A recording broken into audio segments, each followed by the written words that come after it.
साल होने को आ रहे सरकार, पर अभी तक आपके होने वाले जमाई ने एक थाल न भरी। रीत तो रीत होवे से सरकार, आप या हम, हमारी बिरादरी में सबने निभाई से। बिल्कुल खरी बात करी तुमने दिलावर। तारे छोरे और हमारे छोरी की सगाई इसी शर्त पे हुई थी कि उसके साथों थाल भर के पूरे बिरादरी के सामने असली मर्द बन के दिखावेगा, लेकिन उससे एक भी थाल तो भरी ना गई अब तक। मैं क्या करूं सरकार? करना तन्ने नहीं, तारे छोरे ने 2 दिन के बीच के थाल भर के दिखावे, वरना तन्ने पता है कि क्या होएगा उसके साथ।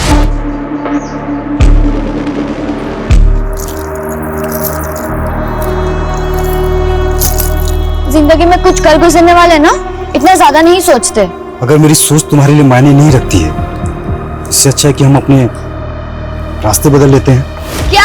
मैंने तेरा 2 साल इंतजार किया और तू मुझसे कह रहा हम अपने रास्ते बदल ले? जो काम पिछले 2 साल में नहीं कर पाया वो 2 दिन में कर लूंगा।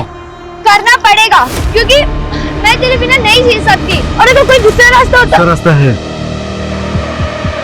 लेकिन तुम उस रास्ते पर चलना ही नहीं चाहती। मैं अपने पापा की मर्जी के आगे मजबूर हूँ। और मैं अपने उसूलों के आगे मजबूर हूँ। इससे अच्छा है कि तुम मुझे भूल जाओ।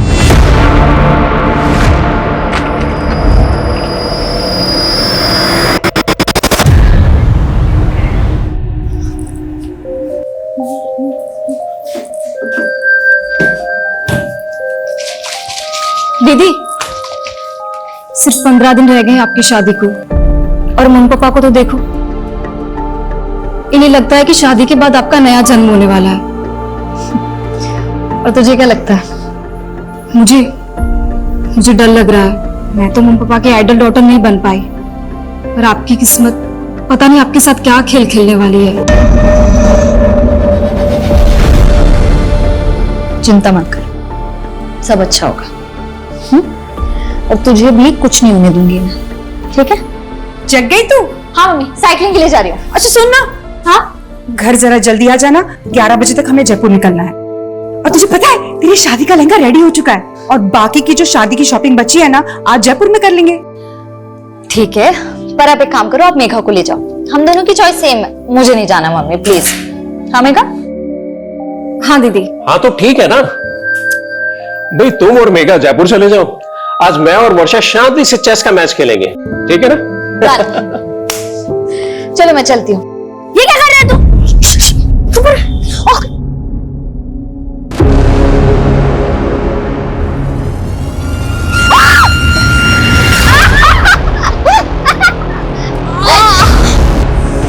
सॉरी दीदी, ये सब विहान ने। वर्षा, अरे ऐसे कैसे गिर गई? दीदी ऐसे कैसे गिर गई? ये तुम दोनों की शरारत है ना? हाँ रुको, तुम्हारी मम्मी को बताती हूँ अभी मैं। रुक जाओ। मेघा छोड़। मिताली देख तेरे बच्चों की करतूत। अरे मम्मी छोड़ो ना, बच्चे हैं, ठीक हूँ मैं। अरे बच्चे हुए तो क्या हुआ? तुझे चोट लग जाती तो? अरे हाँ दीदी, आप बिल्कुल ठीक कह रहे हो। कियान, ये क्या किया तुमने? हाँ मम्मी मैंने कुछ नहीं किया, ये सब विहान का प्लान था। कियान तुम हर बार अपनी सारी गलतियां विहान पे डालते, तो सुधरते क्यों नहीं हो? छोड़ो ऐसे नहीं करते, बच्चे करते हैं, कोई बात नहीं, ठीक हूँ मैं।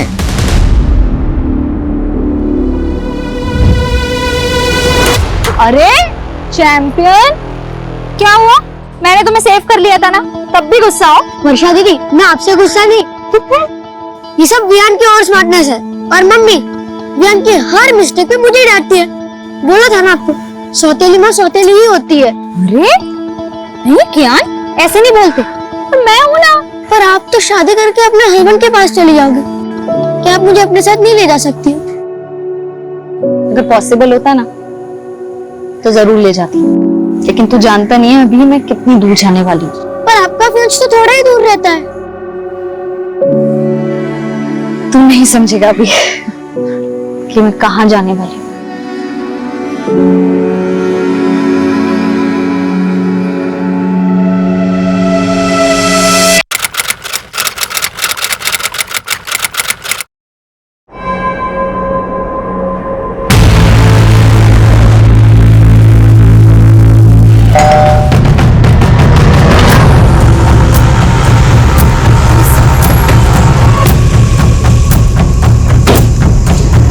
जी मैडम। आप ही ने कॉल किया था? जी मैडम, हम लोग जगदीश भाई साहब के पड़ोसी हैं और इनकी मेट सुबह जब काम पे आई तो इसी ने सबसे पहले सब कुछ देखा। ये जगदीश की फैमिली में और कौन कौन है? अब जगदीश भाई साहब की पत्नी और उनकी छोटी बेटी, वो दोनों कल जयपुर गए थे वर्षा की शादी की शॉपिंग के लिए। देख के लग रहा है जैसे घर में लूट भी हुई है, खींच के निकाली गई। तो शायद उंगली में अंगूठी होगी, निकलने रही होगी तो उंगली काट गई और उनके गले में चेन का आप लोगों को शक है किसी पे? कौन जगदीश और उनकी बेटी को इस तरह से मार सकता है? नहीं मैडम, हमें तो इस बारे में कोई अंदाजा नहीं है। पर आप तो पड़ोसी है ना, रात को शोर झगड़ा कुछ तो सुना होगा आपने। नहीं मैडम, ऐसी तो कोई आवाज नहीं सुनी हमने। सर फोर्स्ड एंट्री के तो कोई साइन नहीं दिख रहे, लग नहीं रहा है कि कोई जबरदस्ती घर में घुसा। कहीं ऐसा तो नहीं है कि एंगल पर्सनल है और इसे लूट की शक्ल देने की कोशिश की गई है? एक काम करो, घर अच्छे से स्कैन करवाओ और फोरेंसिक बुलवाओ। सब सर, जगदीश की पत्नी और छोटी बेटी कल रात जयपुर में थे, रास्ते में पहुंचते होंगे। ठीक है सर, ये देखिए,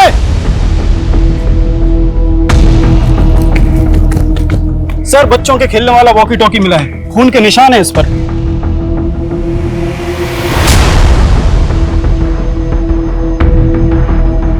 घर में कोई बच्चा भी है? नहीं सर, ऐसा तो कुछ पता नहीं चला।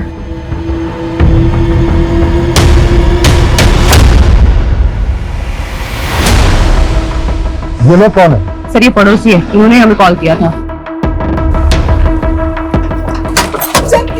अरे रुकिए, रुकिए, दो कॉल दो, रुकिए, दो कॉल दो।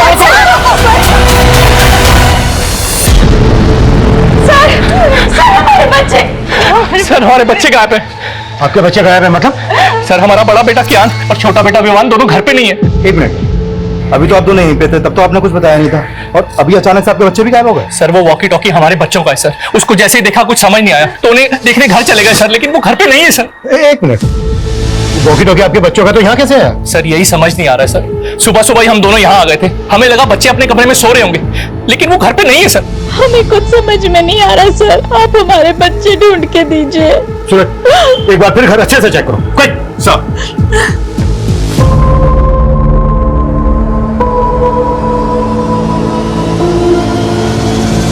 सर पूरा घर चेक कर लिया, बच्चा कहीं नहीं मिला। और सर मुझे तो इन पड़ोसियों की बातें अजीब लग रही है। थोड़ी देर पहले मुझे जगदीश की फैमिली के बारे में सब कुछ बता रहे थे और अब अचानक बोल रहे कि इनके खुद के बच्चे गायब हैं। सर कहीं लोग ड्रामा तो नहीं कर रहे? मतलब क्राइम सीन पर बच्चों के वॉकी टॉकी देखते इनको अचानक से अपने बच्चों की याद आती। ये लोग ड्रामा कर रहे हैं, तो हमें पता करना होगा इनका और इनके बच्चों का इन मर्डर से क्या लेना था। आप लोगों को शक है किसी को? कुछ समझ में नहीं आ रहा, पता नहीं ये सब कुछ कैसे हो गया। आपके जो ये पड़ोसी हैं जो अभी भी गए, कैसे लोग हैं? आपको इन पर कोई शक लगा रहा है? ये लोग, आप ऐसा क्यों पूछ रहे? ये इत्तेफाक हमें काफी अजीब लग रहा है कि आपके पति और आपकी बेटी का मर्डर हुआ और उनके साथ ही उनके दोनों बच्चे गायब भी हो गए। उन दोनों बच्चों का आपके घर आना जाना था क्या? हाँ, वर्षा दीदी को वो काफी पसंद थे। आपकी वर्षा और जगदीश के साथ आखिरी बार बात करूँ? रात को 9, साढ़े 9 बजे उनसे बात हुई थी, तब तो सब कुछ ठीक था। पता नहीं रात में क्या हो गया। मैडम यही कियान और वियान का रूम है, रात को दोनों यहीं सोए थे।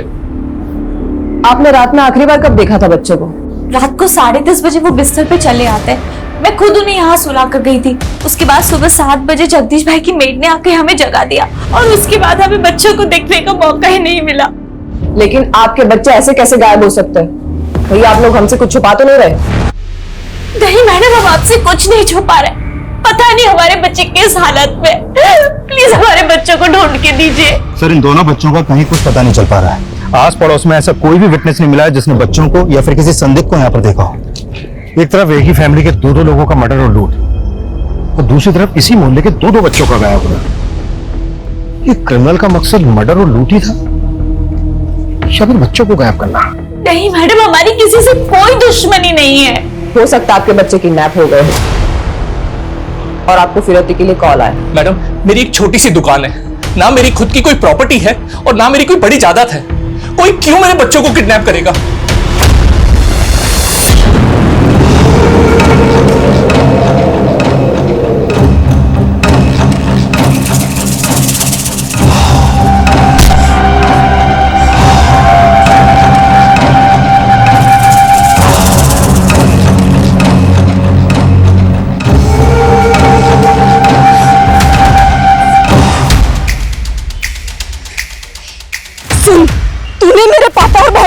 बिल्कुल भी अच्छा नहीं किया है। बहुत सह लिया मैंने तुझे, बहुत। अब तू देख, तुझे छोड़ूंगी नहीं मैं। तूने मेरे पापा और बहन को मारकर बिल्कुल भी अच्छा नहीं किया है। बहुत सह लिया मैंने तुझे, बहुत। तुझे छोड़ूंगी नहीं मैं।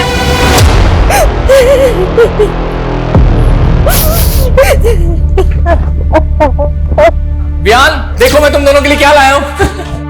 वाह पापा, विहान बहुत बुरा है। पता है ये कैसे प्रैंक करने की बात करता था? अरे चुप चुप, बोलना अरे लड़ो मत। लड़ता तो विहान है। आज विहान की वजह से मम्मी ने मुझे मारा। तुम दोनों भी ना पापा दुकान से आने की शरारत करनी शुरू कर दी। चलो जाओ अपने कमरे में, चलो जाओ। ताली, कल किस बात पे मारा था तुमने कियान को? तुम जानते हो अभिषेक कि दोनों बच्चे कितने शरारती है। ऐसी कोई बड़ी बात नहीं थी। लेकिन एक बच्चे के लिए हर छोटी बात बड़ी होती है, और कियान और रियान में तुम हमेशा से फर्क करती आई हो। बस करो अभिषेक, मेरे बच्चे गायब है। उनके बारे में पता करने के बजाय तुम मुझसे ऐसे फालतू सवाल किए जा रहे हो। मेरा दिल जानता है कि मैंने कियान को अपने सगा बेटा माना है हमेशा। सर मैंने कियान और विहान के पेरेंट्स के फोन सर्विलेंस पे डाल तो दिए, लेकिन सर लग नहीं रहा ये किडनैपिंग का मामला है। और दोनों फैमिली किसी पे शक भी नहीं जता रही है। सर एक बात है, ये कियान और विहान सगे भाई नहीं थे। बड़ा बेटा कियान अभिषेक की पहली बीवी से था और अभिषेक ने मिताली से दूसरी शादी की है। हाँ, लेकिन इस सब का इन केसेस से क्या लेना देना? सर ये अभिषेक बहुत मामूली सी दुकान चलाता है और उसने वो भी गिरवी रखी है। वहीं वर्षा की फैमिली बहुत रिच है और वर्षा की शादी की वजह से उनके घर में गहने, पैसे, जेवर काफी थे और ये बात अभिषेक की फैमिली को अच्छे से पता थी। तो तुम्हारे कहने का मतलब यह है कि अभिषेक और मिताली ने लूट के इरादे से इतना बड़ा कांड किया और उन पे किसी को शक ना हो इस वजह से अपने बच्चों के गायब होने की कहानी बना रहे हैं? सर इस एंगल में इन्वेस्टिगेशन करके देखना तो चाहिए। सर, जब हम घर सर्च कर रहे थे तो वर्षा के मेडिकल पेपर्स मिले हैं, काफी सरप्राइजिंग है। वर्षा को लीवर कैंसर था। वर्षा को लीवर कैंसर था? हाँ सर, और ये बात मैंने उसके डॉक्टर से भी कंफर्म की। सर ऐसे केसेस में मरीज का बचना थोड़ा मुश्किल होता है।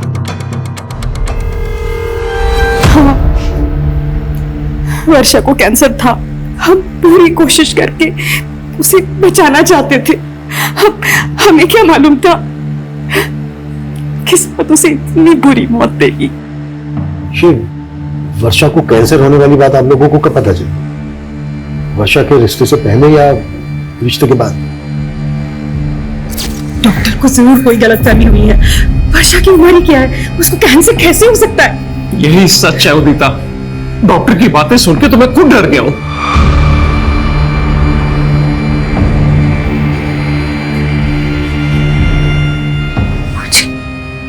कैंसर है।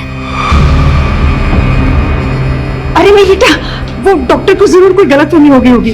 तो ठीक हो जाएगी बेटा, तुझे कुछ नहीं होगा, तो ठीक हो जाएगी। हाँ वर्षा बेटा, तो बिल्कुल ठीक हो जाएगी। अभी तो हमने तेरी शादी कर रही है, तेरे बच्चों के साथ खेलना है हमने। वर्षा तो ये शादी करना ही नहीं चाहती थी, पर हमारे गुरुजी ने कहा था कि अगर उसकी शादी हो जाती है तो उसका भाग्य उसके पति के साथ जुड़ जाएगा और उसको एक नया जीवन मिलेगा। लेकिन आपने वर्षा के होने वाले पति और उसकी फैमिली से वर्षा को कैंसर की बात छिपाई। पर हमने नहीं सोचा था कि हमारी बेटी इस तरह हमें छोड़ के चली जाए। सूरज, यस सर, वर्षा के होने वाले पति और उसकी फैमिली की बैकग्राउंड पता करवाओ। सर,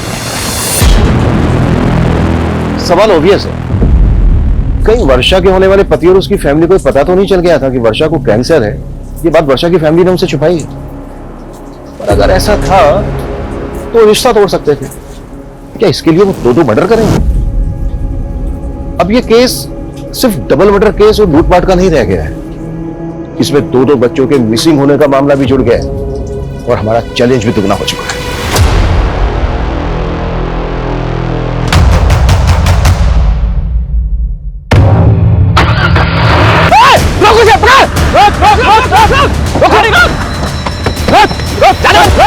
निकल बाहर।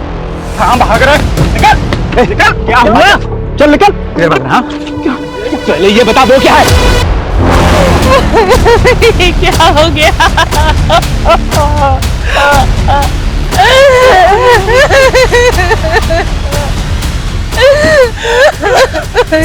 ये देखिए, सुबह से हमसे बोल रहे थे कि बच्चे गायब है, बच्चे गायब है, और ये आपने बच्चे की डेड बॉडी अपनी वैन के नीचे छुपा के रखी है। ये आप क्या बोल रहे हैं सर? मेरी कुछ समझ में नहीं आ रहा सर। लेकिन हमारी सबको समझ में आ रहा है, फिर घर में लूट की, और जब ये सब कुछ बच्चों ने करते हुए देख लिया तो फिर बच्चों को भी मार डाला।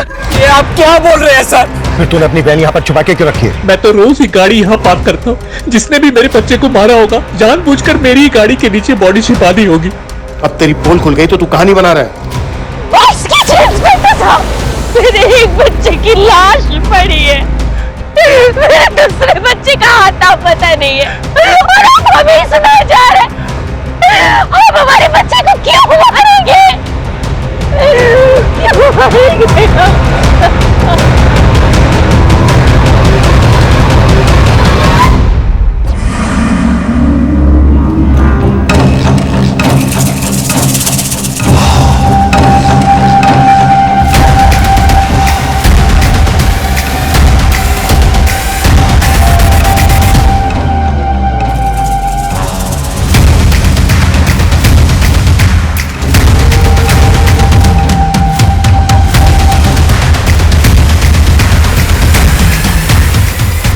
इन अभी भी पे बिल्कुल भरोसा नहीं कर सकते। एक मिनट, ये बड़ा बेटा क्या ये सौतेला था ना मिताली का? हाँ सर, सौतेले बेटे की लाश मिली है और सगे बेटे का कुछ पता ही नहीं चल रहा। तो पता करो। सुबह 2 लाशें मिली हैं और अब ये तीसरी लाश बच्चे की। पूरा घर स्कैन करो और ये भी चेक करो कि ये किस किस के कांटेक्ट में है। अगर इस समय ये लोग शामिल हैं तो उन्होंने चोरी का माल कहीं छुपा के रखा होगा। Yes sir. सर, अभी भी थाने से यादव का कॉल आया था। वर्षा का फोन अभी भी एक्टिव है, और जब यादव ने वर्षा के नंबर पे कॉल किया तो उसका फोन उसकी छोटी बहन ने उठाया। मतलब वर्षा का फोन मेघा के पास है। What? तुम जयपुर गई थी ना मेघा? जी तो फिर वर्षा का मोबाइल फोन तुम्हारे पास कैसे आया? सर, आप गलत समझ रहे हैं। मैं जब जयपुर गई थी तब मैंने खुद ने ही वर्षा दीदी से उनका फोन मांगा था। क्यों? सर, मुझे वर्षा दीदी के फोन का कैमरा पसंद था और फोन पूरी रात मेरे पास ही था। हमने वर्षा के कॉल रिकॉर्ड चेक किए तो हमें पता चला कि वो किसी मनीष नाम के लड़के से काफी बात करती थी। ये कौन है मनीष? वो सर दीदी का फ्रेंड था। तो वर्षा की शादी तो सुमित से होने वाली थी, तो मनीष वर्षा का नॉर्मल फ्रेंड था या देखो कुछ भी छिपाना मत हमसे। दीदी, दीदी, ये क्या सुन रही हूँ मैं? आपको लड़की वाले देखने आ रहे हैं? मम्मी पापा को मना नहीं कर पाई। मना नहीं कर पाई मतलब? आप तो मनीष को प्यार करती है ना? हाँ, तुमने मम्मी पापा को बताया कि तुम मनीष के साथ शादी करना चाहती हो? बताया ना? बोलो ना। देखा, मैं ना मनीष से शादी करना चाहती हूँ ना किसी और से। पर मैं क्या करूँ? मम्मी पापा का दिल नहीं दुखाना चाहती जाने से पहले। जाने से पहले मतलब?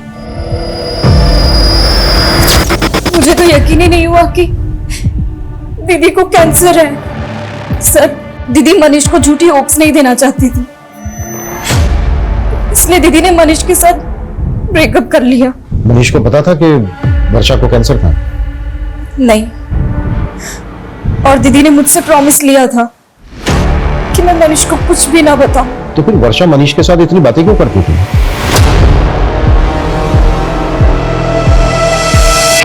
मुझे मालूम था तू मुझे छोड़ ही नहीं सकता। अरे तू रो रहा है? तुझे तो खुश होना चाहिए कि अपना रिश्ता 1 नहीं 2 नहीं बल्कि 4 कदम आगे बढ़ गया है।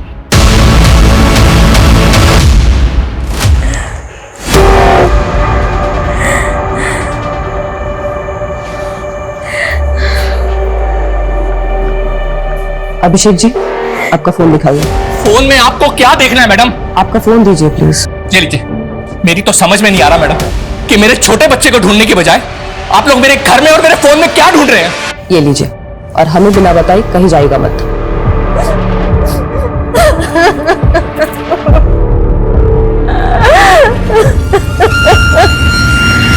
तो मनीष का फोन कल रात वर्षा के घर पर ही एक्टिव था। हो सकता है कि वो वर्षा से बदला लेना चाहता हो, क्योंकि वर्षा उसकी बजाय किसी और से शादी करने वाली थी। बुलाओ इस मनीष को। और अब मेरी वर्षा की मदद से बात हुई। उनका कहना है कि पहले उनके साथ जयपुर वर्षा जाने वाली थी, लेकिन बाद में मेघा उनके साथ गई। मतलब अगर वर्षा जयपुर जाती तो उसके फादर के साथ वर्षा का नहीं? मेघा का मर्डर होता? पॉसिबल है। और सबसे अटपटा यह है कि मेघा जयपुर वर्षा का फोन लेकर क्यों गई? सूरज, कहीं कुछ ऐसा तो नहीं है कि इसके पीछे कोई ऐसी कहानी है जिसे अभी तक हम समझ नहीं पा रहे हैं?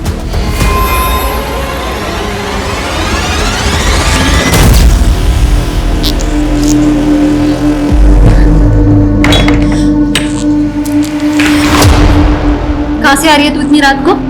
झूठ मत बोलना। मैं रोज देख रही हूँ तू रात को ऐसे चोरी छुपे घर से बाहर निकलती है। चल क्या रहा है मेघा? वो दीदी,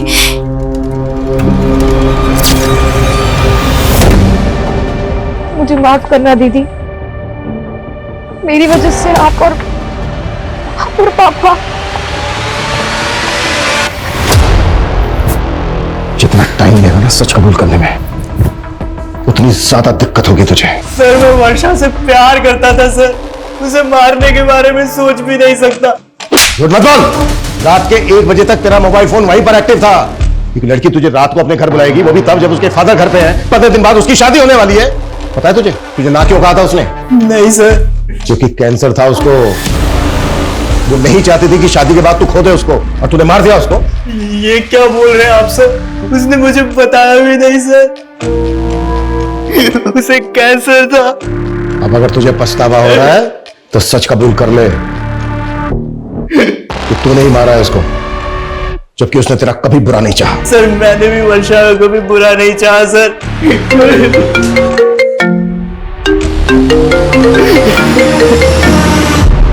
हाँ सूरज सर, टॉन्क रोड के पास दूसरे बच्चे की लाश मिली है। सर विहान की लाश देख के लग रहा है कि इसका मर्डर भी कल रात को हुआ है, लेकिन सर विहान की लाश वर्षा और चांद के घर से करीब 1 किलोमीटर दूर टोंक रोड पे मिली है। तो हो सकता है कि इसका मर्डर कहीं और किया गया हो और फिर बॉडी को यहाँ पे लाके डंप कर दिया गया। एक बच्चे की लाश मिली है अभिषेक की वैन के नीचे। अगर अभिषेक को ये सब कुछ करना होता तो वो दोनों बच्चों की लाशें डंप करता। सवाल ये भी है कि दोनों बच्चों के मदर्स का जब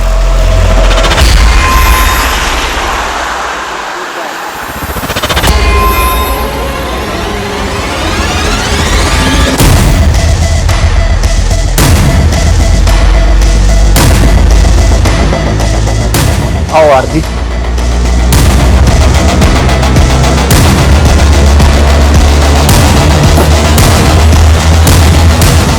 कल तो पहले वर्षा से उसके घर पे नहीं मिला था। वर्षा के फादर के सो जाने के बाद वो घर से निकली थी, और फिर कल रात हम 11 बजे हाईवे के पास मिले थे। हाईवे के पास? जी सर। क्या? तुमने मुझे ना कहने की वजह नहीं बताई, लेकिन आज इतनी रात को यहाँ मिलने की क्या वजह है?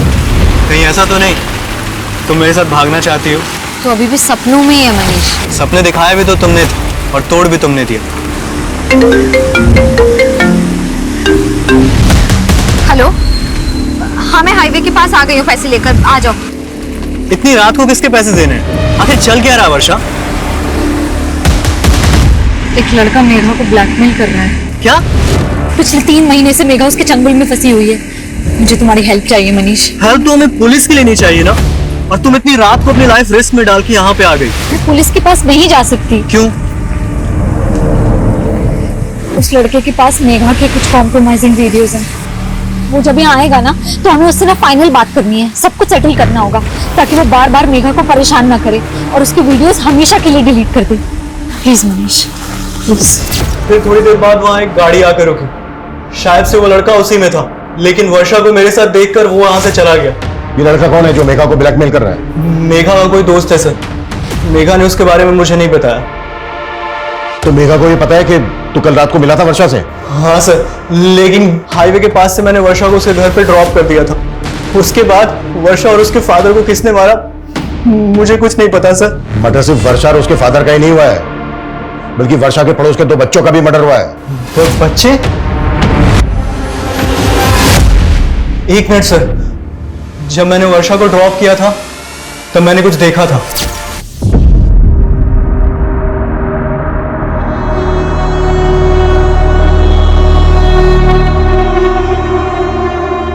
ये बच्चे थे? हाँ सर, यही दोनों बच्चे थे। क्या कर रहे थे वहां पर?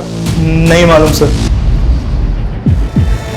मैं आपको सच बताने की हिम्मत नहीं कर पाई, पर मुझे सुबह से ही लग रहा था कि उसी ने दीदी और पापा को मारा होगा। कौन है वो लड़का? देवांश। कौन देवांश?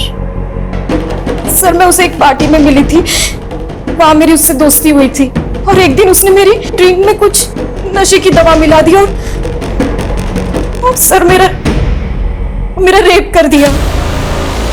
और सर उसने मेरा वीडियो बना लिया। मैंने तुझ पे भरोसा किया, तूने मेरा रेप किया। और ये वीडियो डिलीट कर ये वीडियो। डिलीट हो जाएगा, डिलीट तो हो जाएगा, पर पैसे लगेंगे वरना वायरल हो सके। सर मैं पिछले 3 महीनों से उधार मांग कर उसको बहुत पैसे दे चुकी हूँ और एक दिन वर्षा दीदी को ये सब बातों का पता चल गया।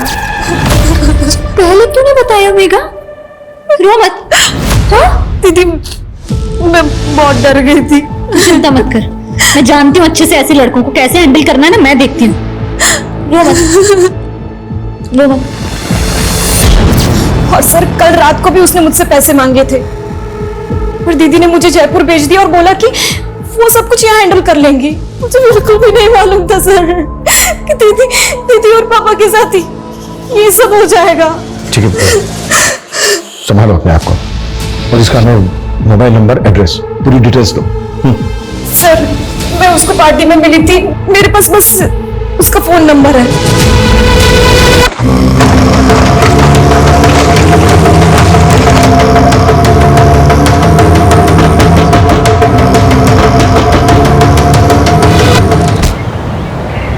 सर देवांश का नंबर आदर्श नगर के एड्रेस पर रजिस्टर्ड है, लेकिन उसका घर भी बंद है और उसका फोन भी। हमने उसका लुकआउट नोटिस जारी करवा दिया है। गुड सर, गौतम नगर में और एक फैमिली का मर्डर हुआ। व्हाट? हो क्या रहा है?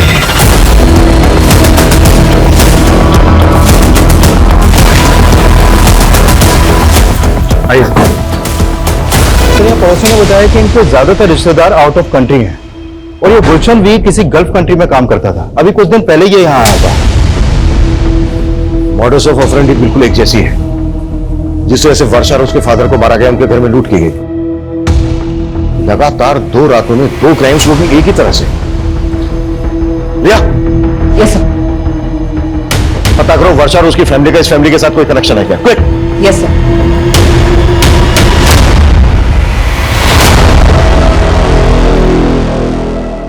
सब क्या आप पुराने गहने खरीदते हो? हाँ, कैसे गहने? सोने के? दिखाओ।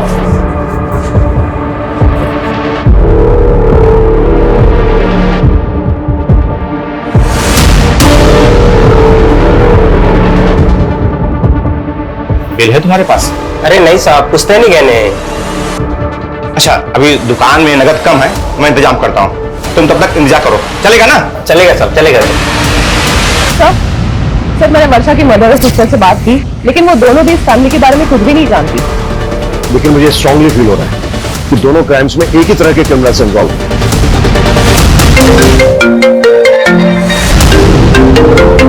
हाँ बोलो सर, गणेशपुरा में एक आदमी एक ज्वेलरी शॉप पे कुछ गहने बेचने आया था। दुकानदार को उस पर शक हुआ तो उसने हमें फोन किया था। हमने उस आदमी का अरेस्ट किया है। गुड।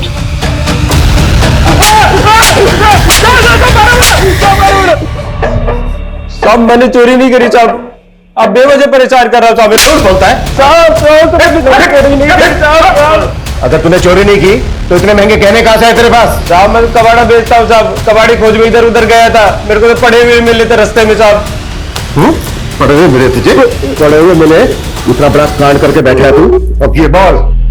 साहब मैं तो गरीब आदमी हूँ साहब, मेरे को तो बस रास्ते में पड़े ही मिले थे साहब। ये नौटंकी ऐसे नहीं भूलेगा।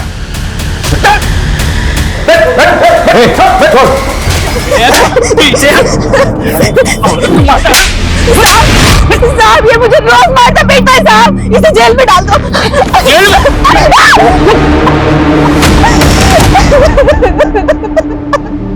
सर इतना पिटने के बाद भी ये आदमी यही बोल रहा है कि इसे गहने रास्ते में पड़े मिले। पिछली 2 रातों में 2 फैमिलीज को टारगेट किया गया। झूठ बोल रहे हैं। सोच एक काम करो, वर्षा की फैमिली से गहनों की पहचान करो। सर साहब छोड़ दो ना साहब, साहब अपनी मारूंगा बड़ी बिंदु को। साहब छोड़ दो ना साहब, छोड़ दो साहब, साहब साहब छोड़ दो साहब, साहब छोड़ दो ना साहब। साहब साहब चाय पिला दो साहब। चाय चाहिए? साहब इसको चाय पिला दो साहब और मुझे दारू पिला दो साहब। अरे तू चुप कर। साहब चाय ना दे सको तो कम से कम चद्दर दे दो कहीं साहब।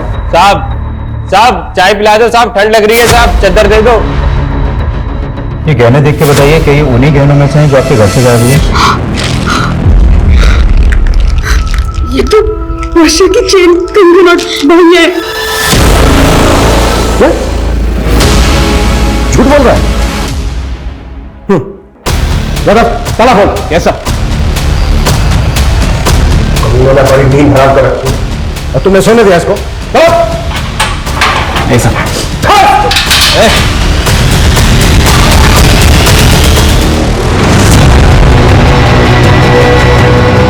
कैसे हुआ ये? क्या किया है इसको? मुझे झाग निकल रहा है इसके। जहर कहां से है इसके पास? सर जहर के बारे में मुझे नहीं पता, बल्कि सर ये चाय मांग रहा था, हमने चाय भी नहीं दिया। सर ये बोल रहा था कि इसे ठंड लग रही है। सर ठंड से बचाएगा जाता, वो भी इस मौसम में? एग्जैक्टली क्या हुआ था? सर मैंने लॉकअप के अंदर एक शराबी को बंद किया था। सर वो शराब पीकर अपनी बीवी को बाजार में मार रहा था। थोड़ी देर पहले उसकी बीवी आई थी यहाँ पर, अभी अपने पति को अंदर करने के लिए बोल रही थी और अब उसे अब छुड़ाने भी आ गई। अभागी हूँ साहब, अब जैसा भी है हमारा मर्द है, कम से कम खाने को तो देता है। साहब छोड़ दो इसको, मैं अपनी शिकायत वापस लेती हूँ। साहब छोड़ दो ना साहब। साहब अब नहीं मारूंगा कभी अपनी बींदनी को साहब। गुस्सा देखेगी इसको? कब आई थी? कितनी देर पहले? सर तकरीबन 15-20 मिनट पहले। 15-20 मिनट पहले? ज्यादा दूर मुझे बाहर का सीसीटीवी फुटेज दिखाओ। एक मिनट पीछे करो, पीछे करो। 20 मिनट में इन दोनों की फोटो सभी बीट चौकी और पेट्रोलिंग टीम को भेजो। कैसे भी करके अंदर चाहिए मुझे।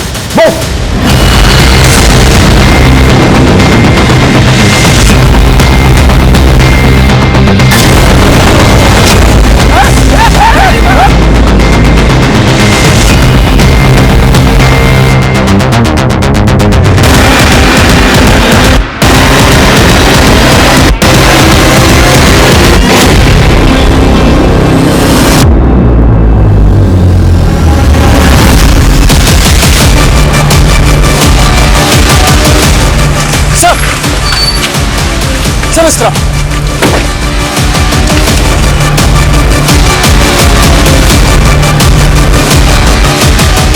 संजय उधर चेक कर। जा।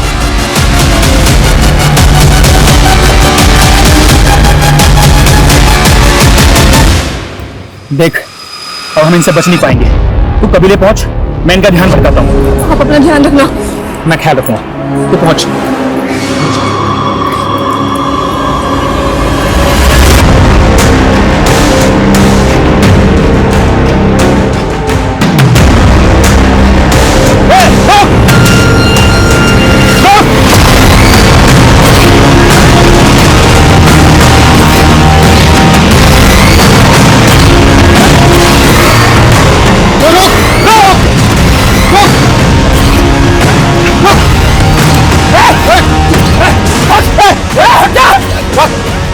गोली मार दूंगा मैं तुझे।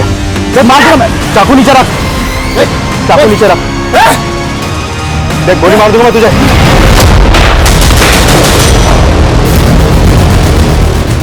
हमारी लापरवाही की वजह से इतने अहम गवाह ने हमारी कस्टडी में जान दे दी, दूसरी ने जेब काट ली। कर क्या रहे थे तुम लोग? सो रहे थे सबके साथ।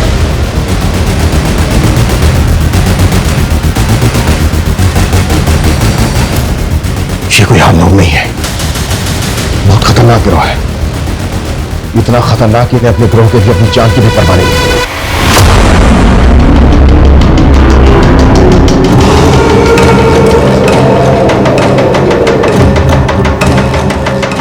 सूरज पता करो फिलहाल अपने एरिया में कौन कौन से गैंग एक्टिव है। सर उस आदमी के साथ जो औरत थी उसे वर्षा की नजर में आइडेंटिफाई किया। सर वो 1.5 साल पहले उनके घर में एक मेड का काम करती थी। कौन है वो? एड्रेस क्या उसका? सर 1.5 साल पहले वो काम करती थी, इसलिए उन्हें बस उसका नाम याद है, कजरी। लेकिन सर मुझे नहीं लगता उसका नाम कजरी होगा। कुलचंद की फैमिली से कोई कनेक्शन उसका? सर अभी तक तो ऐसा कुछ मालूम नहीं चला। ये किसी लूटमार करने वाले गैंग का काम है। इनका एक जैसा है वो। इस गैंग की कोई औरत या आदमी लोगों के घरों में काम करते हैं, उस परिवार की सारी जानकारी इकट्ठा करते हैं और फिर उसे लूट के लिए टारगेट करते हैं। सर एक बात मुझे समझ में नहीं आ रही है, ये कजरी ने 1.5 साल पहले काम करना बंद कर दिया था, फिर अचानक तो मतलब सरप्राइजिंग नहीं है कि 1.5 साल बाद इन्होंने वर्षा की फैमिली को टारगेट किया। सूरज इन सवालों का जवाब ढूंढने का टाइम नहीं है फिलहाल हमारे पास।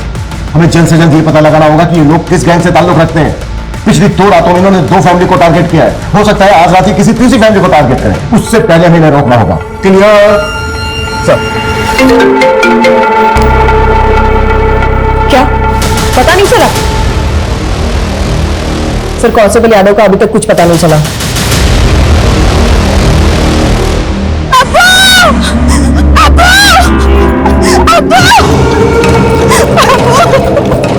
क्या हुआ गजरी?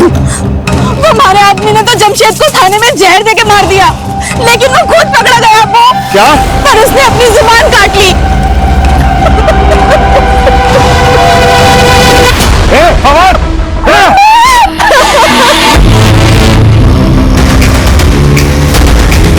सुना तुमने? एक हमारा दामाद हुआ, गिरोह की पोल ना खुले इस वास्ते अपनी जबान काट ली, और एक तू है।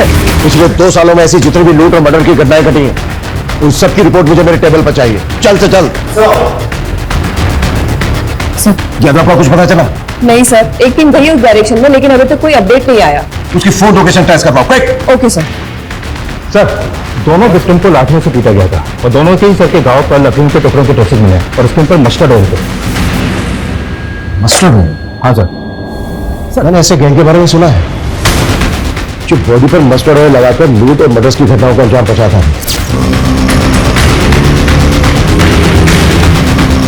इस गैंग के लोग बॉडी पर मस्टर्ड ऑयल इसलिए लगाते थे ताकि इन्हें कोई पकड़ने की कोशिश करे तो ग्रिप ना करे। पिछले साल भरतपुर में इस गैंग के लोगों ने कई घटनाओं को अंजाम पहुंचाया, लेकिन सर इससे पहले तो अपने एरिया में ऐसी कोई वारदात नहीं हुई। आमतौर पर इस गैंग के लोग शहर के आउटस्कर्ट्स में आकर बस जाते हैं। आई थिंक 7 बारू नाम था इस गैंग का। सूरज, शहर का जितना भी भारी एरिया है सब जगह अपनी टीम भेजो, quick. Sir Sanjay. Sir Yadav ji का फोन नेटवर्क में नहीं है। शिवगढ़ के जंगलों के पास उनका फोन लास्ट एक्टिव है। शिवगढ़?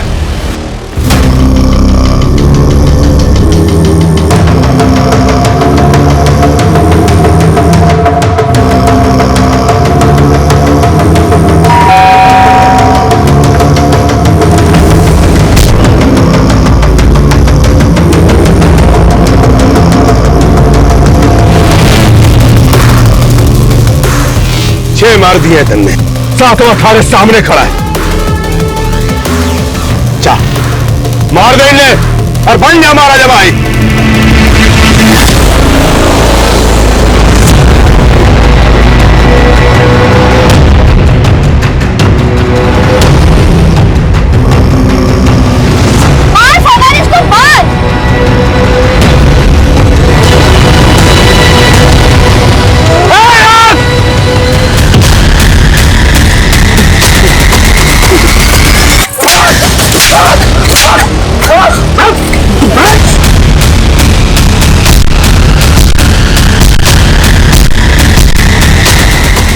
ये कुख्यात गैंग इसने कई दशकों में देश के लगभग सभी राज्यों में लूट और मर्डर्स की वारदातों को अंजाम पहुंचाया है। ये इस गैंग के समुदाय का एक छोटा सा टुकड़ा है जिसको हमने गिरफ्तार किया है। इस गैंग से जुड़े लोग आज भी हमारे शहरों में खुलेआम घूम रहे हैं। इनके लोग फेक पहचान और नाम के साथ डोमेस्टिक हेल्पर बनकर लोगों के घरों में काम करते हैं, उन परिवारों की जानकारियां इकट्ठा करते हैं और मौका मिलते ही वारदातों को अंजाम पहुंचा देते हैं। इसलिए बेहद जरूरी है कि जब भी आप किसी को अपने घर पर काम पर रखें, उससे पहले उसकी पुलिस वेरिफिकेशन जरूर करवाएं। और यदि आप अपने घर के आसपास किसी अनजान या संदिग्ध व्यक्ति को देखते हैं तो उसे नजरअंदाज ना करें। आपकी ये सतर्कता सिर्फ आपको ही नहीं, दूसरों को भी बचा सकती है। जय हिंद।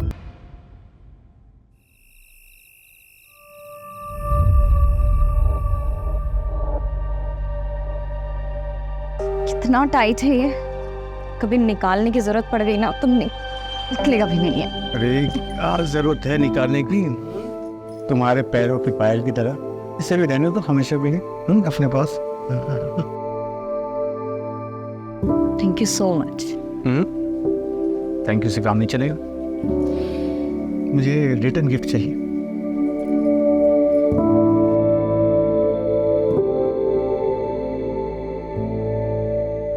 एक मिनट, मैं अभी आया। क्या हो गया? कुछ अभी आया। अरे कहाँ जा?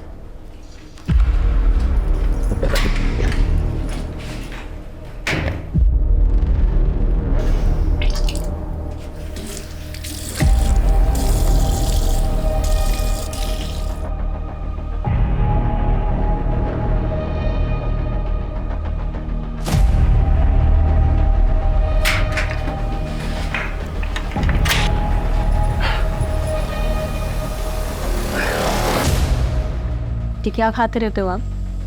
ओ मैम, मैं वो माउथ फ्रेशनर।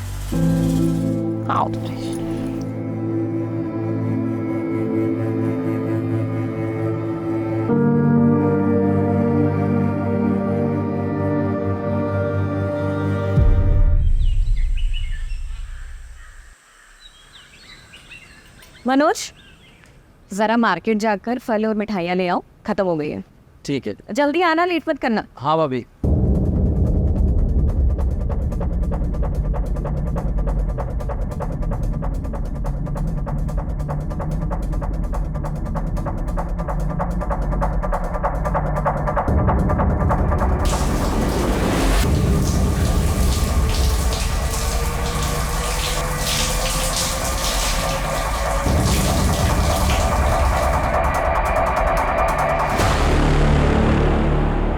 गजब का शरीर पाई रे तुम्हारे पास की।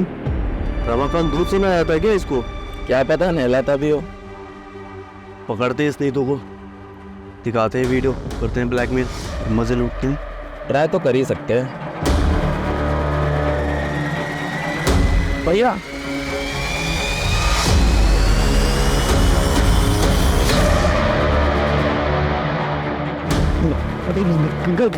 भैया सुनिए तो, घर का नमक खिलाया और तुम मेरे से नमक खाएगी? अगर आप ऐसा करेंगे तो आप जेल चले जाएंगे। चलेगा। फिर क्या होगा मेरा और हमारे इस होने वाले बच्चे का? आपके होते हुए ये लोग मेरे साथ ये सब कर रहे हैं। आप नहीं होंगे तो ये मेरे साथ पता नहीं क्या क्या करेंगे। और इस बच्चे, क्या ये सच है? मैं बाप बनने वाला हूँ।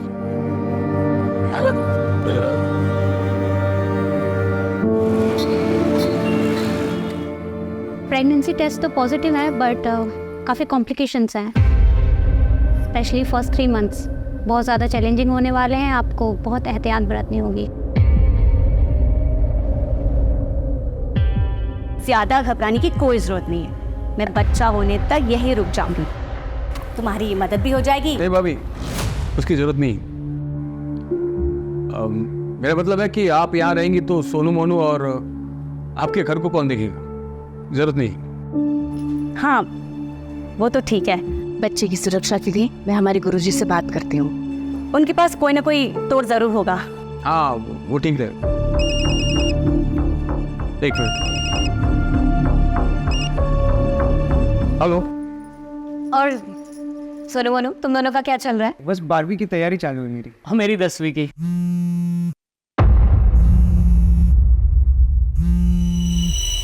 अब अच्छी बात है, पढ़ाई ही चलनी चाहिए। अब दीदी आप लोग रुकिएगा, मैं बस थोड़ी देर में आती हूँ ना। हाँ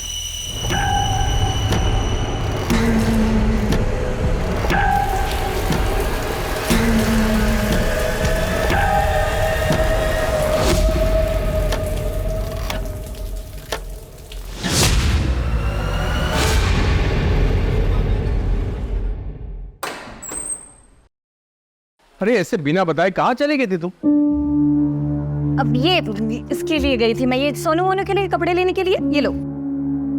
अरे हम थे से इसकी क्या जरूरत थी? अरे दीदी जरूरत तो थी। ये जो पैसे भेजते हैं उसमें तो घर का खर्चा ही बहुत मुश्किल से हो पाता होगा ना। और मैं समझती हूँ कि जब बच्चे बड़े हो जाते हैं तो उनकी जिम्मेदारियाँ और उनकी जरूरतें भी बढ़ जाती है, जो कि पूरी होनी चाहिए। थैंक यू सो मच चाची। शुक्रिया चाची। पसंद आए? बहुत ज़्यादा। ओम सर्वेभ्यो देवेभ्यो स्वाहा। जदक्षरं पदं भ्रष्टं मात्राहीनं च कृतम् एवं ज्ञात्वा महादेवी यथा योग्यं तथा कुरु।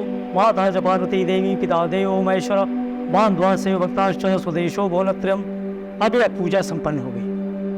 आप इस कलश को लेकर दक्षिण दिशा की ओर पड़ने वाले सबसे पहले पीपल या बरगद के वृक्ष के नीचे रख दीजिएगा और 108 बार प्रभु का नाम लीजिएगा। उसके बाद वापस आ जाइए, परंतु ध्यान रहे इस कलश को लेकर जाते वक्त चाहे कुछ भी हो जाए, पीछे पलट कर नहीं देखना है। जी पंडित जी।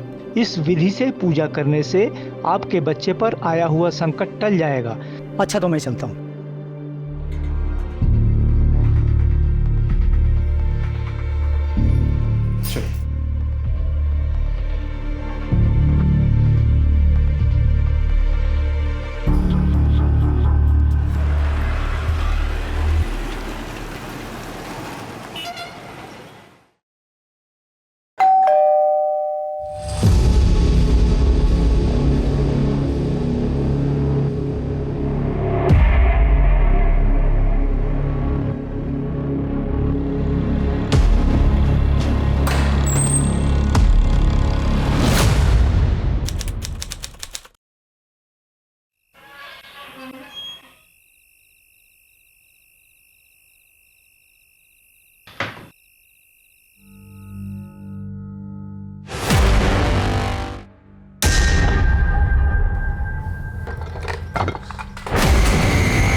ये सब कैसे हुआ?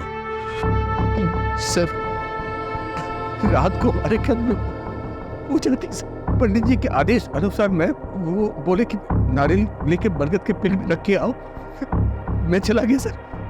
2 घंटे बाद देखा घर की तलाशी नहीं। चल सर, देख के तो लगता है कातिल ने अपना गुस्सा निकाला है। लेकिन सर एक बात मुझे समझ में नहीं आ रही, इतनी बेरहमी से मारा गया है तो मरते वक्त जाहिर सी बात है ये औरत तड़पी होगी, चिल्लाई होगी। आसपास पड़ोसियों में से किसी ने कुछ नहीं सुना, ऐसे कैसे हो सकता है? पहले इससे मारा गया, हाथ पर काटे गए। लेकिन सर हाथ पैर क्यों काटेंगे फिर? क्या इन्होंने अपने हाथ पैर में कुछ पहन रखा था? मैं देखा था सर, वो उनके हाथ में सोने के कड़े और पैरों में पायल थे। शोम नहीं है, समझे? नहीं मालूम मुझे। हाँ सर, अंदर लॉकर भी को लॉकर तो तोड़ा गया है, पता नहीं उसके अलावा मुझे कुछ नहीं मालूम सर। दरवाजे पर कोई भी फोर्स्ड एंट्री के निशान नहीं है सर। एक काम करो, पूरे घर की तलाशी लो, मर्डर वेपन ढूंढो, आसपास के इलाके हमको छान मारो, पूछताछ करो, फॉरेंसिक को खबर दो और लाश का पोस्टमार्टम होना चाहिए। हाँ फ्रेश।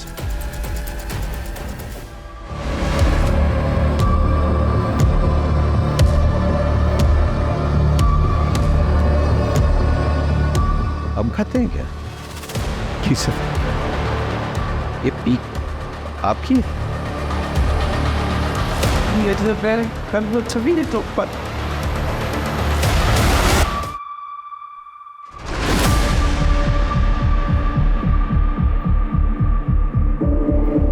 सर ये पक्का रमाकांत का नौकर मनोज और उसका दोस्त सुरेश का काम है सर। दोनों की गंदी नजर थी साहब नीतू भाभी पर। सर ये जरूर रमाकांत के चचेरे जीजा महेश और उसके दोनों बेटों विशाल और अजय का काम। ऐसा क्यों? सर उन दोनों परिवारों के बीच में गहरी दुश्मनी है जिसकी नींव 2 साल पहले पड़ी। बात सुनिए, छोटा भाषण। शांत हो जाओ। अरे शांत हो जाओ, हम कहीं भागे नहीं जा रहे हैं, यहीं पर हैं। सबकी समस्या का समाधान करेंगे। हमारे लिए प्रधानमंत्री जी ने जो मुफ्त का राशन भेजा है वो हमको चाहिए और तुमसे माफी भी। तुम मांगोगे मेरे पापा से माफी? एक खरगोश तू चुप। इन चारों में से किसी पे शक है आपको? प्लीज, सभी कर सकते हैं सर। सब हमारी जान के पीछे पड़े थे। लगभग 4 महीने पहले जब मैं और मेरी पत्नी फिल्म देखकर लौट रहे थे तब भी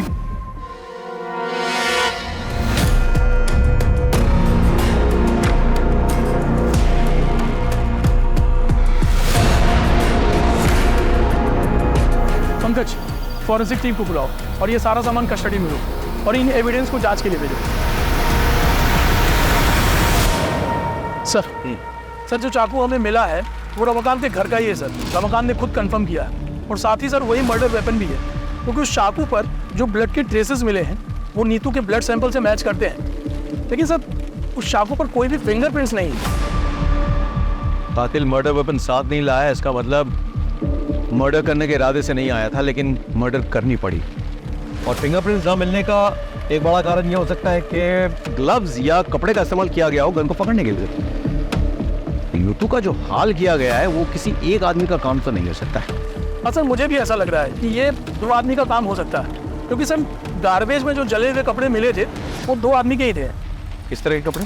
सर जीन्स और शर्ट मिले थे और सर उनको इतनी बुरी तरीके से जलाने की कोशिश की गई थी कि फॉरेंसिक टीम को भी कुछ भी नहीं मिला सर उसमें। इलाके का सीसीटीवी फुटेज चेक किया? हाँ सर, आसपास अच्छे से चेक किया, लेकिन यहाँ दूर दूर तक कहीं सीसीटीवी नहीं है सर। सर, नीतू की प्रिलिमिनरी पोस्टमार्टम रिपोर्ट आ गई है। पोस्टमार्टम रिपोर्ट के मुताबिक उसकी मौत रात के 1 से 2 बजे के बीच हुई है। उसे पहले बेहोश किया गया और फिर उसके बाद उसके साथ रेप हुआ, लेकिन सर सीमेंट को कोई ट्रेसेस नहीं मिले। एक और बात सर, रेप के बाद गला दबा के उसे मारा गया है और फिर उसके हाथ पैर काटे गए हैं। चुप। महेश, विशाल, सुरेश, मनोज, इनका कुछ पता चला? सर सुरेश तो यहाँ का है ही नहीं और महेश की बेटी सोनल ये बता नहीं पा रही है कि इस वक्त बाप और भाई है कहाँ। आपको पता है आपके पिताजी और भाई इस वक्त कहाँ हैं? नहीं सर, मुझे पता नहीं मेरे पापा और भाई कहाँ हैं। सर मनोज की माँ से भी बात हुई। मुझे नहीं पता मनोज कहाँ है, मुझे कुछ बता कर नहीं गया और इस सबके फोन भी स्विच ऑफ है। राजदीप, ये कोइंसिडेंस नहीं हो सकता है। एक काम करो, शहर के तमाम एंट्री एग्जिट पॉइंट्स टोलने का चेक करो, वहाँ के तमाम सीसीटीवी फुटेज कलेक्ट करो। मनोज और सुरेश दोनों रमाकांत के धमकाने के बाद गायब हो गए, तो क्या वो इस कांड को करने के लिए वापस आए थे? ये भी पता चलेगा कि महेश और विशाल क्या ये कांड करके गायब हुए या उससे पहले। चलो महेंद्र, एक टीम बनाओ, आसपास के ज्वेलर से पूछताछ करो, यानों का फोटोग्राफ दिखाओ। लूट के लिए की गई हत्या का एंगल काफी स्ट्रॉन्ग लग रहा है मुझे। सब तो मरते वक्त जाहिर सी बात है ये औरत तड़पी होगी, चिल्लाई होगी। रमाकांत भैया, वो सुकाड़ी और उसका भाई दिलू दोनों सुबह से गायब है और मैंने कजरी से पूछा तो साफ साफ जवाब नहीं दे रही।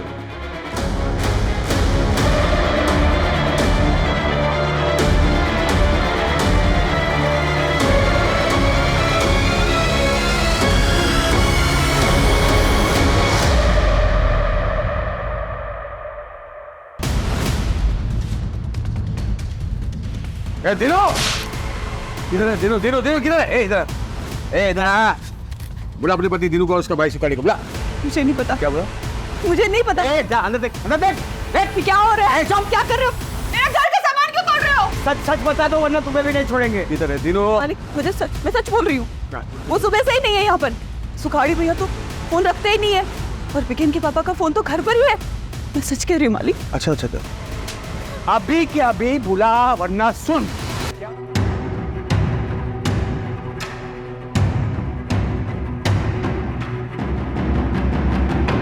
जी सर, हमने कजरी से पूछताछ कर ली है। हाँ सर, और सुखाड़ी और उसके भाई दिनू का भी पता कर रहे हैं। अरे अरे क्या हुआ?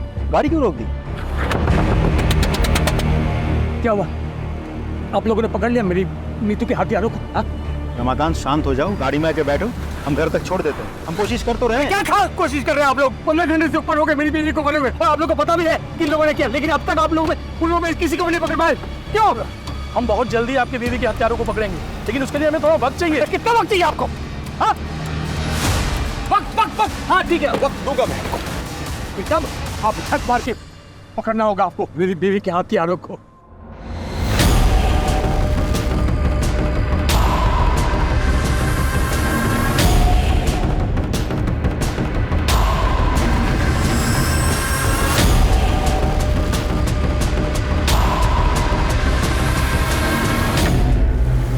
सर आप चिंता मत कीजिए सर, ट्रस्ट मी, कातिल बहुत जल्द पकड़ा जाएगा।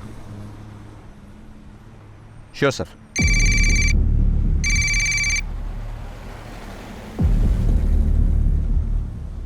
ये क्या है?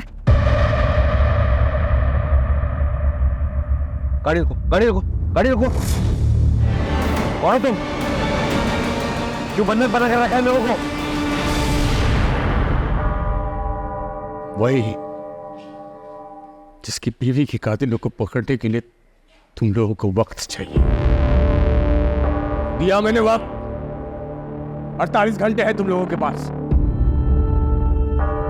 मेरी नीतू की खूनी को पकड़ के लाओ यहां, और अगर 48 घंटे में नहीं पकड़ पाया ना तो मैं इन सबको जिंदा जला दूंगा मैं। और इसके अलावा मैंने घर में अलग अलग जगह जलाने वाला तेल रख दिया है। बस एक माचिस की तीली की देर, फिर ऐसा ब्लास्ट होगा और तब कोराम मच जाएगा। कोराम!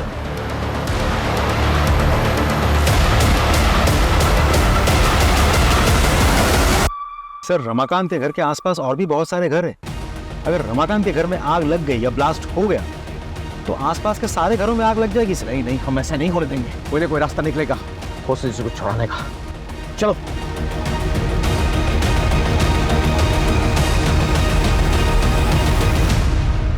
देखो, मेरा तुम लोगों को कोई भी नुकसान पहुंचाने का इरादा नहीं है। सर, आसपास के सारे घर खाली करवा दिया, लेकिन रमाकांत के घर घुस नहीं पा रहे।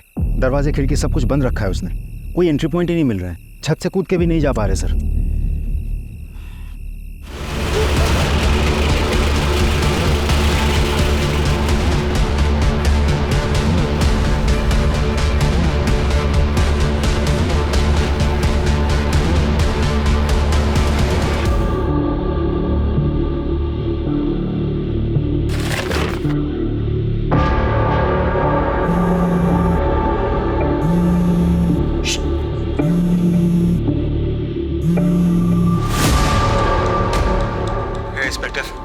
तुझे क्या लगता है मुझे पता नहीं है कि तुम लोग मेरे घर के आसपास आ गए हो?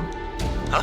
नहीं नहीं नहीं, ये झूठ है। हम ऐसा कुछ नहीं कर रहे। मैं वार्न कर रहा हूं तुम्हें। मैं भी तुम लोगों को वार्न कर रहा हूँ कि अपनी कदम पीछे हटा दो और घर के आसपास भी मत दिखना, वरना मैं सच में ब्लास्ट कर दूंगा और तुम लाशें गिनते रहना। ठीक है, हम ऐसे करेंगे। मैं वादा करता हूँ तुम हॉस्टेज को टच मत करो। सर, एक काम करें, इसे घर के पीछे के रास्ते से 1-2 आदमी चुपके से ले जाना। बिल्कुल नहीं, बिल्कुल नहीं। ये सरफिरा है, दिमाग घूम गया इसका, कुछ भी कर सकता है। हमारे पास एक ही ऑप्शन है, कातिल को निकालना। समझे कि नहीं? चलो सर। कजरी, इसको बुखार है? हाँ दीदी, वो बीमार है आजकल। मुझे ना लग ही रहा था कि कुछ तो गड़बड़ है। तो 2 दिन से काम पे आई नहीं। तूने इसको किसी डॉक्टर को दिखाया? हाँ दीदी, दवाई की दुकान से दवाई लाके दिया है। सुन, ये ले पैसे और इसको किसी अच्छे डॉक्टर को दिखा और अच्छी दवाइयां लेना, ठीक है?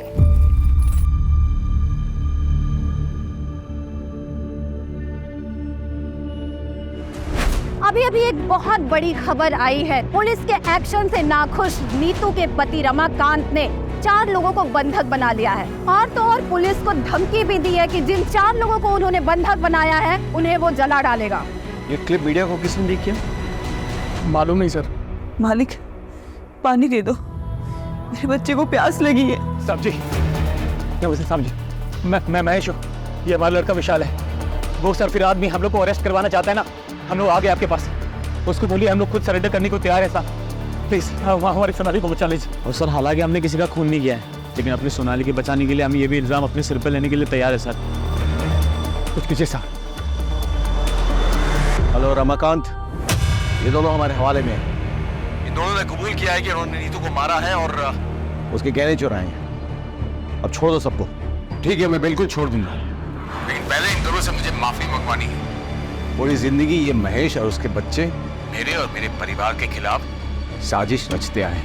हम तुमसे हाथ जोड़ के माफी मांगते हैं। प्लीज हमारी सोनाली को छोड़ दो प्लीज। इतनी आसानी से नहीं। पहले जमीन पर थूक फेंको, उसको चाटो, दोनों के दोनों। चलो चाटो।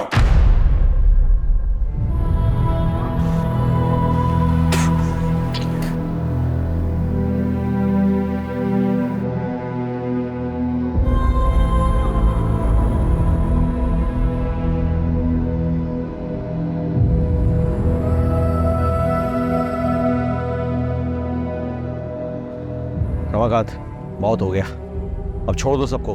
मेरे बीवी के वो सोने के कड़े मुझे दिखा दे एक बार, सबूत के तौर पर कि इन दोनों ने मेरी बीवी को मारा है और गहने चुराए, बस दिखा दे। गहने? हाँ, नहीं है ना, मतलब ये दोनों मेरी बीवी के कातिल नहीं है। मेरा टाइम खराब करना बंद करो और असली कातिल को मेरे सामने ढूंढ कर लाओ, वरना इन सबको मैं सचमुच जिंदा जला दूंगा।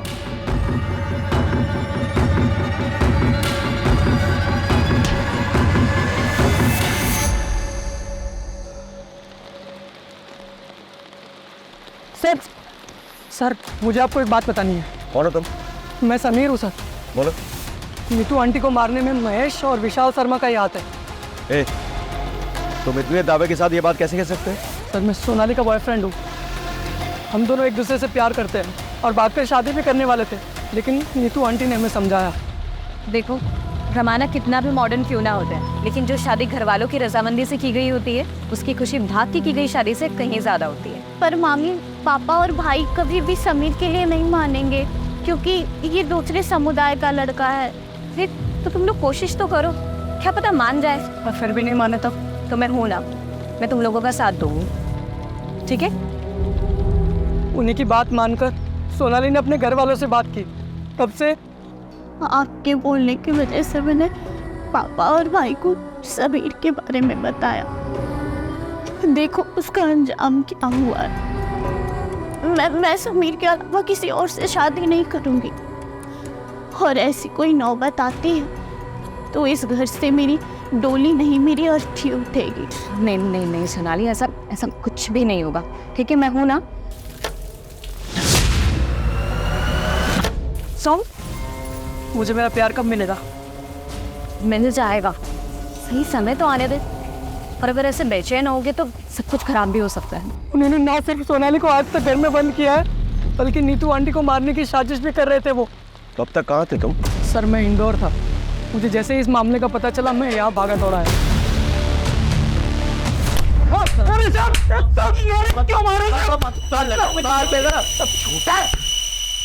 बाहर निकल के शराबत का ढोंग कर रहे हो, अरे आपको बनाते हो। सर, हम दो में अपनी सोनाली को बताया तेरे सोनाली के किस्से, बताया समीर ने, इसीलिए मारा ना नीतू को, क्योंकि वो सोनाली और समीर को मिलवाना चाहती थी। बोल, सिर्फ मारा नहीं तुमने तो बलात्कार किया, बलात्कार किया तुमने। और महेश, तू तो फंसा, तेरे पीक के दाग वो खून की जगह पे मिले हैं, अब तू तो फंसा। सच बोल, सच बोल। सब हमारी बात तो सुनी सब। ऐसा हमने कुछ भी नहीं किया है। देखिए, हम ये सच है कि हम नाराज थे सोनाली से, क्योंकि वो दूसरे समुदाय के लड़के से प्यार करती थी, भागना चाहती थी उसके साथ। ऊपर से उन्हीं तो उसकी मदद कर रही थे। उसका तोड़ बस यही निकाला हमने कि उसको किसी तरह से दूसरे लड़के से शादी करा के कहीं दूसरे शहर भेज देंगे, और इसीलिए हम लड़का देखने जा रहे थे साहब, रिश्तेदार के। ऐसे नहीं मारेंगे, कुटाई करो उनकी और डीएनए सैंपल निकालो दोनों का।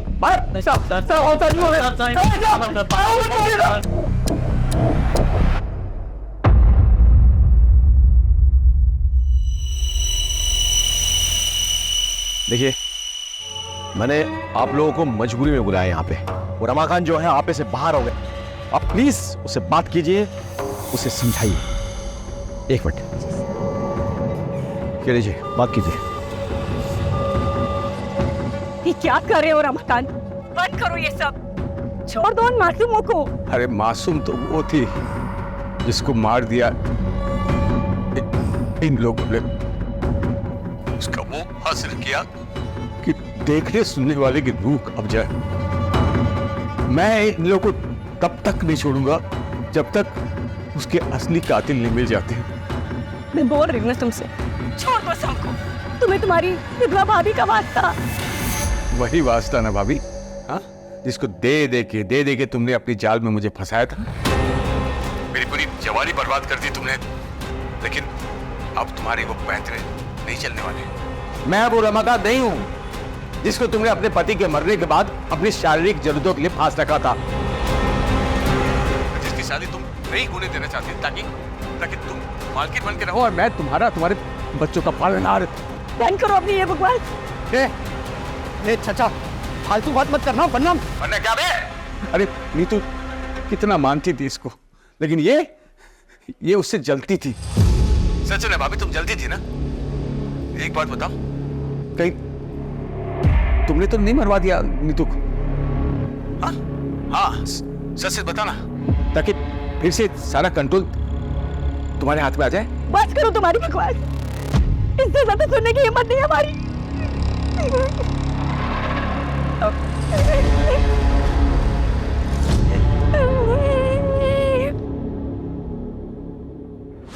मुझे तो रमाकांत की बात सुन के अब इन पे भी शक हो रहा है।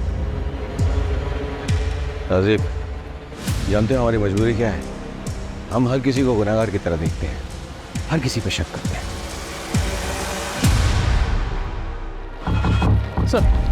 सर ये आधार कार्ड मिला है, लेकिन सर इस पर नाम और एड्रेस दोनों जल चुके हैं। अरे तो नंबर तो है ना, नंबर से डिटेल्स पता करो।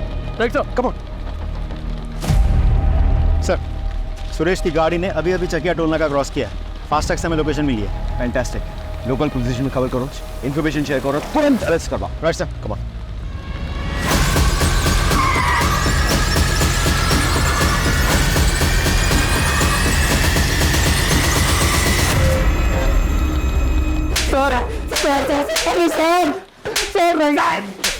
सर बता, क्यों मारा नीतू को? सर हमने नहीं मारा है सर। हम लोग यहाँ पर थे ही नहीं, तो मारेंगे कैसे? वो तो तुम्हारी साजिश थी, प्लान था। यहाँ से गायब हो जाओ, फिर वापस आके कत्ल करो, और किसी को विश्वास ही नहीं हो गए तुम लोग यहाँ पे। और इसी वजह से एक बार फोन टूट जाने के बाद दोबारा तुम लोगों ने फोन नहीं खरीदा था। सर ये सब कहानियां बना रहे हो आप लोग। कहानियां तो तुम बना रहे हो। मालूम है तुम्हारी माँ की हालत क्या है? देखो सर क्या हुआ मेरी माँ को? क्या हुआ मेरी माँ को, अब बताओगे सच? आपको ऐसा क्यों लगता है कि हमें नीतू को मार सकते हैं? और रमाकांत भी तो मार सकते हैं उसको। हाँ सर। वो क्यों मारेगा भाई? सर वो नीतू प्रेग्नेंट थी, और जबकि उसको मर्दाना ताकत की कमी थी रमाकांत को, फिर वो प्रेग्नेंट कैसे हुई? एक मिनट, तुम्हें कैसे पता रमाकांत के बारे में ये सब? सर मैं ताकत की दवाई देता था हर हफ्ते उसको। बताइए सर, उसकी बीवी प्रेग्नेंट हुई तो सरफिरे का दिमाग एकदम क्या हो गया होगा। कुछ भी कर सकते सर।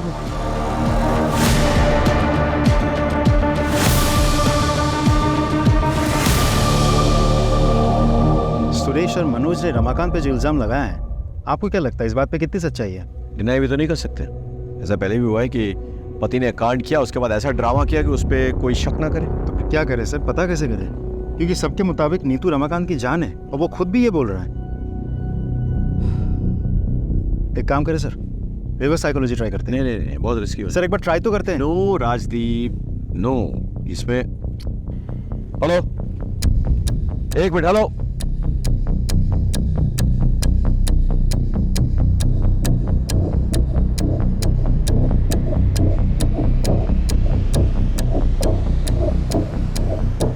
रमाकांत, बहुत खेल खेल लिया तुमने हम सबके साथ, सबको रिहा करो। देखो रमाकांत, हमें तुम्हारा राज पता चल गया है। सच्चाई तो यह है कि तुम इस काबिल ही नहीं हो कि अपना बच्चा खुद पैदा कर सको। इसीलिए जब नीतू प्रेग्नेंट हुई थी, तुम्हारा दिमाग खराब हो गया था। गुस्से में आके तुमने पहले नीतू का रेप किया, उसे मारा, और फिर उसे हाथ पैर काट दिए। और अब पत्नी के प्रेम में नाटक रच रहे हैं ताकि तुम पे शक ना जाए।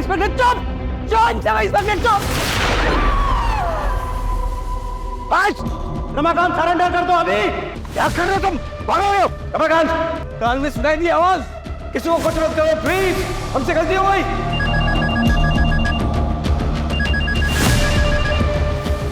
नहीं रमाकांत, ऐसा कुछ मत करो रमाकांत। अब ऐसा कुछ नहीं होगा। मुझे क्या बोल रहा था रे? कचरी को बाहर आने दो, या फिर हम में से कोई अंदर जाए उसके मेडिकल ट्रीटमेंट के लिए। नहीं यार, न कोई आएगा न यहाँ से कोई जाएगा। अरे वो खून दे के मर जाएगी वो। तो बचाओ ना इसको बचाओ, बस बाकी सबको बचाओ। लेकिन इससे पहले असली कातिल को ढूंढो जिसने मेरी नीतू का कत्ल किया है। ढूंढो। बोले माँ, क्या था तुमको? ये बेवकूफी करने की क्या जरूरत थी? I'm sorry सर, और कोई ऑप्शन नहीं था।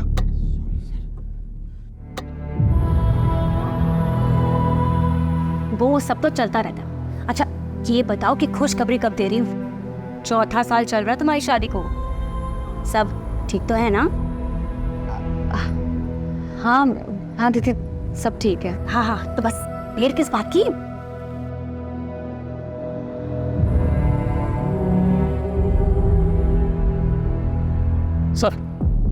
सर जो जला हुआ आधार कार्ड हमें मिला था वो दीनू का है और उस पर एड्रेस झबुआ गांव का प्रिंटेड है।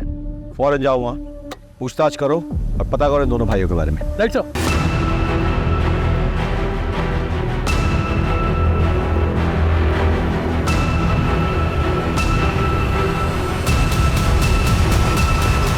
अरे सर कुछ नहीं किया हमने, सर छोड़ दो। साहब बात नहीं बोलता आप सच में। साहब सच में कुछ नहीं किया, कुछ नहीं किया साहब। साहब सच में कुछ नहीं किया। और सच में नीतू को कत्ल नहीं किया है। और गहने भी नहीं चुराए जी। अच्छा, तो फिर नीतू के गहने तुम्हारे पास कैसे पहुंचे? ये मैंने चुराया नहीं है सर जी, वो नीतू ने खुद ही दे दिए थे सर। भैया इसे बेच के अपनी गांव की जमीन छुड़ा लो और ये चोरी चकारी बाकी जितने भी गलत काम है ये सब छोड़ दो। खेती करो और ईमानदारी की जिंदगी जियो, इसमें बहुत सुकून मिलेगा आपको। झूठ बोल रहे हो, और यहाँ बैठ के जब तुम झूठ बोल रहे हो ना, कजरी और बीगन वहाँ तड़प रहे हैं। तड़प रहे हैं सब। मतलब आप मतलब ये कि रमाकांत पकड़ा गया है अपनी बीवी की मौत से। एक काम कीजिए साहब, ये गुनाह हम दोनों अपने सर पर लेने के लिए ना मंजूर है सर। अब रमाकांत को फोन कीजिए साहब प्लीज।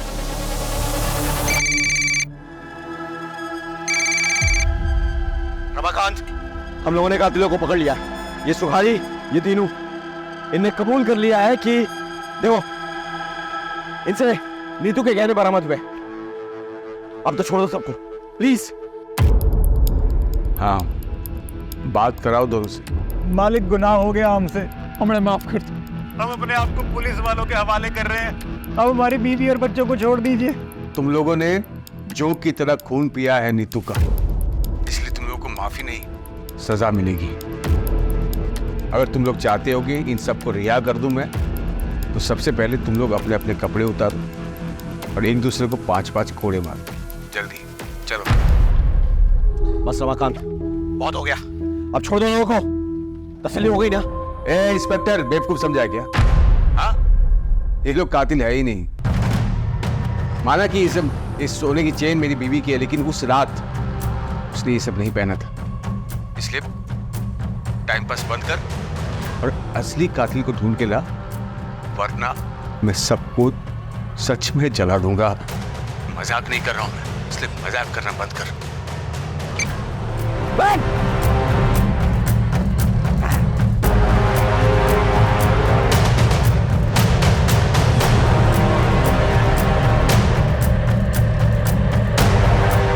रजीब सर, इन दोनों का भी डीएनए चेक करवाओ।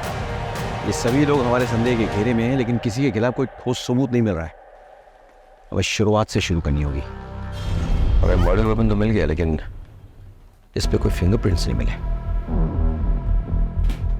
जो कपड़े जलाए जा रहे थे वो जीन्स थे, और उनसे हमें यह सुराग मिलता है कि एक नहीं 2 लोग इन्वॉल्व थे, लेकिन जीन्स जले हुए थे, और इसलिए फॉरेंसिक कोई निष्कर्ष नहीं निकाल पाई। जीन्स के ये जो बटन है ना, इससे लगता है कि काफी महंगे ब्रांड की जीन्स थे। अब इतने महंगे ब्रांड के जीन्स यहाँ कौन पहनता होगा? सर आसपास के मार्केट में पता करो कि ऐसे ब्रांडेड जीन्स कौन रखता है, शायद वहां से कोई क्लू मिल जाए। अब लेट्स प्लान।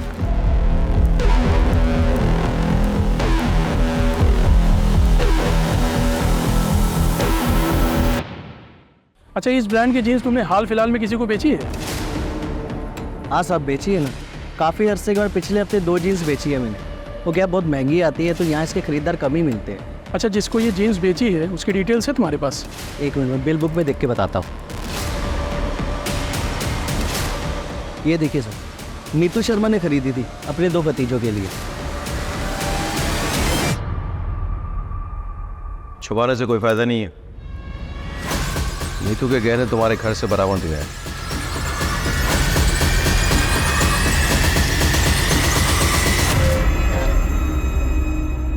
हमें यह भी पता चल गया है कि जो जीन्स तुम लोगों ने जलाई वो नीतू ने ही तुम्हें गिफ्ट दिए थे। उसमें खून के धब्बे लग गए थे, इसलिए तुम्हें उसे डिस्ट्रॉय करना पड़ा। बहुत जल्द तुम लोगों के स्पिट सैंपल्स क्राइम सीन से मैच होकर पहुंच जाएंगे। उसका इंतजार करोगे या खुद ही सब कुछ बोल डालोगे? क्यों क्या ये सब? रमाकांत को सबक सिखाने के लिए। दरअसल जब हमें पता चला कि हमारा कमीना चाचा हमारी परवरिश करने के लिए हमारी माँ के साथ, तब से हमें उस शैतान से नफरत हो गई। चाचा के होने वाले बच्चे की पूजा के बारे में पता चला तो हमने प्लान बनाया। और हम ये भी जानते थे कि चाचा के घर से पीपल का पेड़ 10-12 किलोमीटर दूर है और चाचा को उसे ढूंढने में कम से कम 2 घंटे लगेंगे। इतने में हम अपना काम पूरा करके वहाँ से भाग जाएंगे। और जैसे ही वो निकला,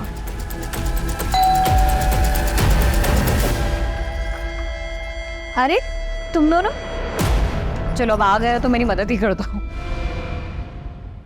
इस दौरान चाची का बहुत सारा खून हमारी जीन्स पर लग गया तो हम दोनों बहुत डर गए। इसलिए हम दोनों ने वो जीन्स जलाकर वहाँ डस्टबिन में फेंककर वहाँ से भाग गए। अपनी माँ समान चाची का बलात्कार किया तुम लोगों ने। इतनी घृणित मानसिकता तुम्हारे अंदर घर कर गई।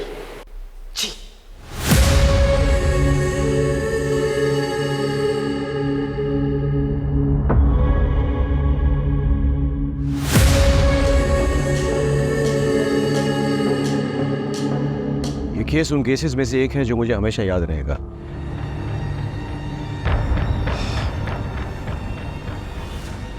रमाकांत का अपनी पत्नी से प्रेम करना, उसकी हत्या के बाद हम पर दबाव डालना जायज था, लेकिन दबाव डालने के लिए उसने जो कोहराम मचाया, 4 मासूम जिंदगी को इतना टॉर्चर किया, उसने अपनी जिंदगी दांव पे लगा दी। क्या ये जायज था? नहीं। काश उसने हम पर भरोसा किया तो आज उसकी जगह जेल में ना होती। क्राइम पेट्रोल के ऐसे ही मजेदार एपिसोड्स देखने के लिए हमारे चैनल को सब्सक्राइब करें